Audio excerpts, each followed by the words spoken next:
السلام علیکم۔ کتابیں سنو، میں ہوں جنیدی۔ کتاب مجھ کو دیکھیں گے رسول خدا صلی اللہ علیہ وسلم کی قسط نمبر 3 پیش کر رہا ہوں، صفحہ نمبر 24 سے۔ اسلام کا پہلا شہید شخص۔ تیسرے دن صبح اشراق کے بعد میں مسجد سے ہوٹل جا رہا تھا کہ میں نے ایک افریقی ملک کے زائرین کو سڑک کے پار کھڑے دیکھا جو ہمارے ہوٹل اور مسجد کے بیرونی صحن کے ساتھ تھی۔ میں نہیں جانتا تھا کہ وہاں کیا ہے۔ آخر زائرین ہٹ گئے، صرف 2 افراد کھڑے رہ گئے جن کے نزدیک پہنچ کر میں نے اشاروں میں دریافت کیا کہ یہاں کیا ہے۔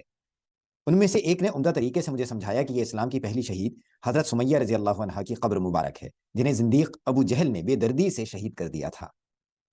میں نے برابر کی دیوار پر دیکھا جہاں لکھا ہوا تھا مقبرۃ الشکیبہ۔ ایک لوہے کا دروازہ تھا جو مقفل تھا اور اس کے پار سامنے اونچی نیچی پتھریلی زمین پر ایک مقبرہ تھا۔ میں نے فاتحہ اور معوذتین پڑھ کر اس کا ثواب اسلام کی پہلی شہید صحابی رضی اللہ عنہا کو ایصال کیا اور ان کی قربانی اور قسمت کے بارے میں سوچتا ہوا ہوٹل چل دیا۔ غار ثور۔ حرم کے شاہ فہد گیٹ کے سامنے کی جانب سڑک پر جا بجا ٹیکسیاں آتی جاتی اور کھڑی رہتی ہیں۔ آج بعد نماز عصر وہیں سے میں نے ایک ٹیکسی لی اور ہم زیارتوں کے سفر پر روانہ ہوئے۔ ٹیکسی ڈرائیور نے دوران گفتگو بتایا کہ وہ ملتان سے تعلق رکھتا تھا اور 5 سال سے سعودیہ میں مقیم تھا۔ سب سے پہلے ہم جبل ثور پہنچے۔ پہاڑ کی چڑھائی کے شروع میں نیلے رنگ کے شیڈ کے زیر سایہ دونوں طرف بینچیں لگی ہوئی تھی۔ ساتھ ہی ایک کمرے پر مشتمل ایک دفتر تھا جس میں آنے والے زائرین کے لیے غار ثور کے متعلق بنیادی معلومات کی فراہمی کا بندوبست کیا گیا تھا۔ 18 19 یا اس سے زائد زبانوں میں ڈب کی ہوئی ایک ویڈیو جو 2.5 منٹ کی تھی وہاں متعلقہ زبان میں دکھائی جاتی ہے۔ جب ہم پہنچے تو ایک بنگالی فیملی کے لیے بنگالی زبان میں ویڈیو دکھائی جا رہی تھی۔ ہم نے بھی اردو زبان میں دیکھی۔ ویڈیو میں بتایا گیا کہ غار تک کا راستہ 788 میٹر بلند ہے۔ اس کی چڑھائی دشوار ہے اور یہ بھی کہ صحابہ یا رسول اللہ صلی اللہ علیہ وسلم سے اس مقام کی زیارت یا عبادت ثابت نہیں ہے۔ ویڈیو میں دکھایا گیا کہ بعض لوگ غار میں نفل بھی ادا کر رہے ہیں جس کی ممانعت پر اصرار کیا گیا۔ نیز یہ بھی تاکید کی گئی کہ اگر آپ میں غار تک جانے کی ہمت اور صحت ہو تو بے شک جائیے، مگر اپنے عقائد درست رکھیے۔ دفتر سے نکل کر ہم نے پہاڑ کی بلندی کو دیکھا جہاں لوگ جاتے ہوئے نظر آ رہے تھے اور جس کے آخری سرے پر کہیں غار واقع تھا۔ یہ وہی غار ہے جس میں ہجرت کے وقت رسول خدا صلی اللہ علیہ وسلم اور خلیفہ رسول صلی اللہ علیہ وسلم نے پناہ لی تھی، اور ان تینوں کا ذکر اللہ تعالیٰ نے قرآن مجید کی سورہ توبہ میں ثانی اثنین اذ ہما فی الغار کے الفاظ میں فرمایا ہے۔ چونکہ ہمارا غار تک جانے کا ارادہ نہیں تھا، چنانچہ ہم ٹیکسی میں واپس آ بیٹھے اور میدان عرفات کی طرف روانہ ہوئے۔ عرفات۔ میدان عرفات مسجد حرم سے کوئی 20 منٹ کی دوری پر ہے۔ میدان کے آتے ہی ہم نے دیکھا کہ سڑک کے کنارے باڑیں لگی ہوئی ہیں اور عرفات کے بورڈ آویزاں ہیں۔ میدان عرفات رقبے کے لحاظ سے بہت بڑا ہے، جیسا کہ حجاج کی کثرت تعداد کی وجہ سے حج کی ضرورت بھی ہے۔ مجھے خیال آنے لگا کہ یہ وہی جگہ ہے جہاں قیامت کا ہولناک دن آنے پر محشر کا میدان سجے گا اور اللہ رب العزت حساب و کتاب کے لیے اپنا میزان قائم فرمائیں گے۔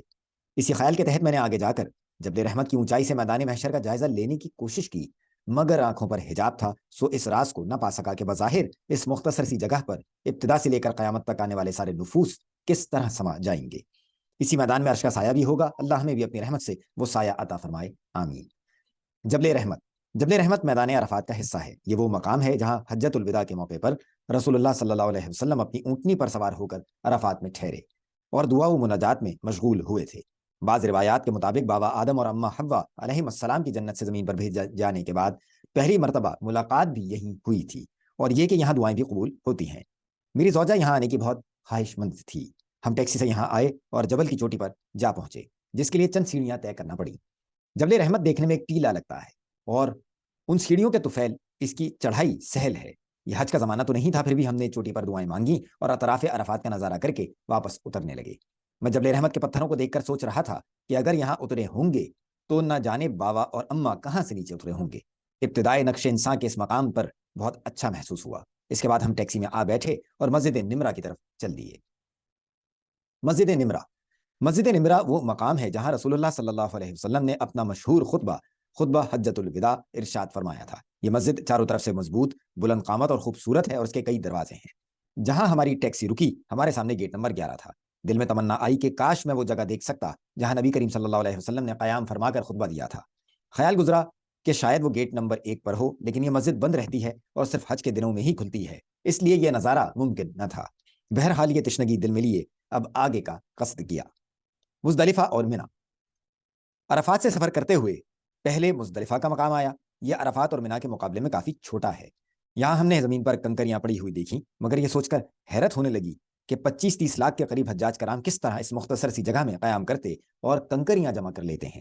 بے شک اللہ ہی ہے جو انتظام کرتا اور وسعت پیدا کرتا ہے۔ مزدلفہ سے آگے بڑھ کر ہم مینا میں داخل ہوئے اور مسجد نمرہ پہنچے، جس کا ذکر پیچھے گزر چکا ہے۔ مینا میں حکومت کی طرف سے مستقل خیموں کا بندوبست کیا گیا ہے جو حج کے دنوں میں فعال ہوتے ہیں۔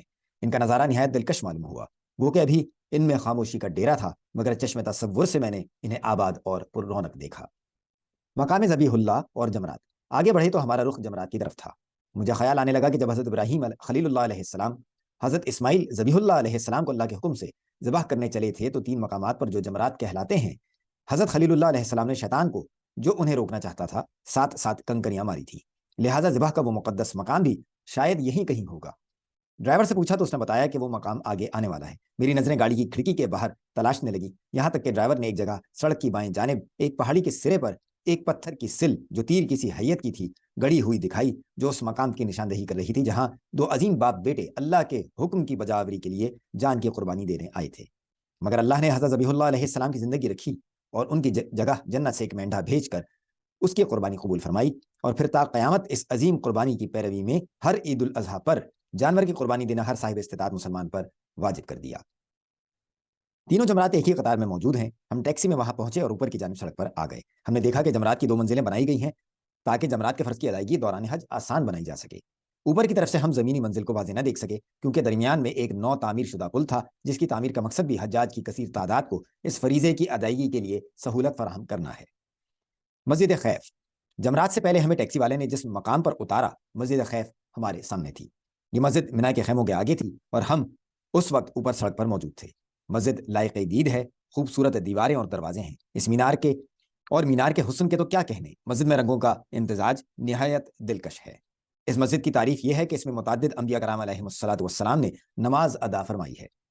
میرا بڑا دل تھا کہ میں اس مقدس مسجد میں جاتا اور نماز پڑھ سکتا، مگر معلوم ہوا کہ یہ بھی صرف حج کے دنوں میں کھولی جاتی ہے۔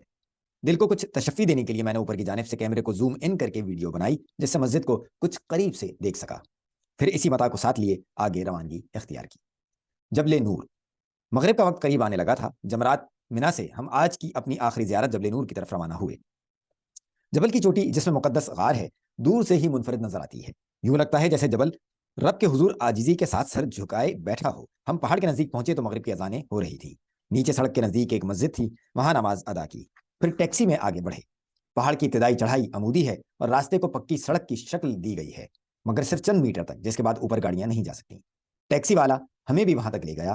میں اور میری اہلیہ اشتیاق میں گاڑی سے باہر نکلے۔ ہم نے پہلے ہی طے کر لیا تھا کہ ہم ابھی غار ہرا نہیں جائیں گے، لہٰذا وہاں اتر کر محض پہاڑ کی چوٹی پر نظر ڈال کر غار کو کھوجنے کی کوشش کی۔ پاس ہی ایک دکان کے چبوترے پر ایک صاحب بیٹھے ہوئے تھے۔ میں نے ان سے پوچھا، کیا چوٹی پر جو بلب جل بجھ کر رہا ہے وہی غار ہے؟